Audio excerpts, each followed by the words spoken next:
Hello everyone, this is Dipanjali and I welcome you all on my YouTube channel Study Time Media। बच्चों, हम लोगों ने structure of atom chapter start किया हुआ था जिसमें हम एटम की स्ट्रक्चर का आइडेंटिफिकेशन कर रहे थे कि किस तरह की स्ट्रक्चर है। बेसिकली हमने 3 सब एटॉमिक पार्टिकल पढ़े जो एटम में प्रेजेंट रहते हैं। हालांकि पहले तो ये कहा गया था कि एटम्स जो होते हैं वो इनडिविजिबल है, उनको डिवाइड नहीं कर सकते, बट बाद में बहुत सारे साइंटिस्ट आए जिन्होंने अपनी अपनी डिस्कवरी की और उसके अंदर एटम के अंदर नए नए सब एटॉमिक पार्टिकल्स को खोज निकाला।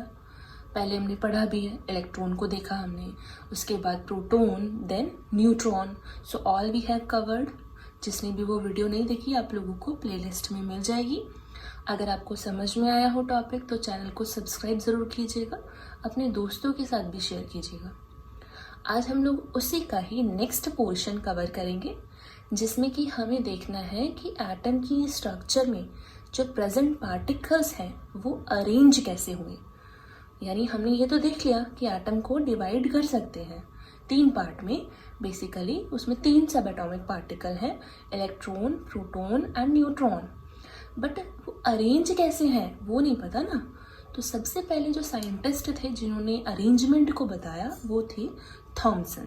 तो शुरू करते हैं हम थॉमसन मॉडल ऑफ एटम। और उन्होंने जो एटम का मॉडल प्रेजेंट किया तो वो कैसा था। अब कब किया था ये, तो 1903 में इन्होंने ये प्रेजेंट किया था जे थॉमसन। इन्होंने कहा था कि जो एटम होता है, भाई हमें भी पता है कि एटम है तो वो 3 चीज़ों को कंसिस्ट करके रखता है। उसमें क्या होता है कि बॉल की तरह का होता है पॉजिटिव चार्ज, ठीक है, जैसे आप ये स्ट्रक्चर देख रहे हो ये पूरा का पूरा पॉजिटिव चार्ज कंटेनिंग है। और जो नेगेटिव चार्ज है यानी कि इलेक्ट्रॉन वो इसमें धंसे हुए रहते हैं, ठीक है। इन्होंने इसका कंपैरिजन यानी इसको रिजेंबल किया वाटरमेलन के साथ।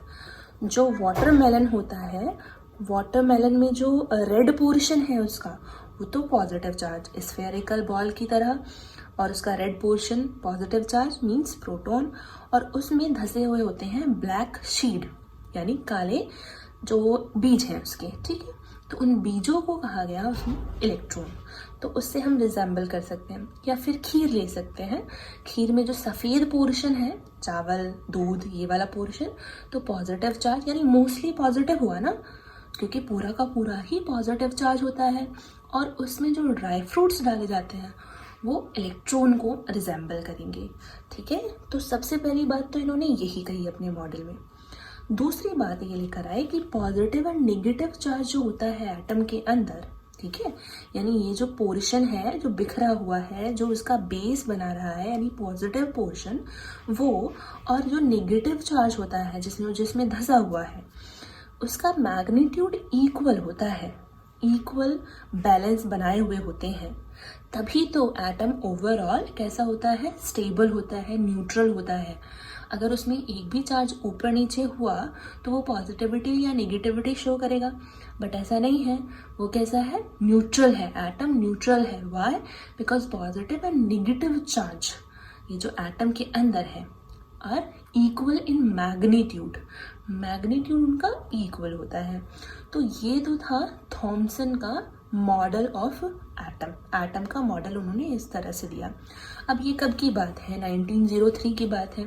तब तक न्यूट्रॉन को डिस्कवर नहीं हुए थे, तो न्यूट्रॉन को इन्होंने अपने मॉडल में शामिल नहीं किया। सिर्फ पॉजिटिव और नेगेटिव चार्जेस के बेस पर इन्होंने पूरा अपना मॉडल प्रेजेंट कर दिया। आई होप आपको क्लियर हुआ होगा। बहुत ही सिंपल एग्जाम्पल के साथ हम लोग इसको कनेक्ट कर सकते हैं, ठीक है।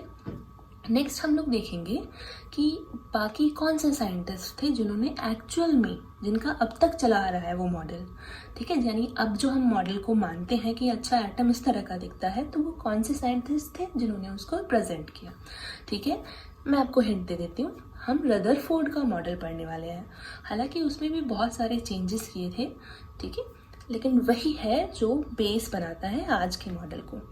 तो आज के लिए इतना ही। अगर आपको वीडियो अच्छे लगे हो तो अपने दोस्तों के साथ शेयर कीजिएगा, लाइक शेयर सब्सक्राइब ज़रूर कीजिएगा।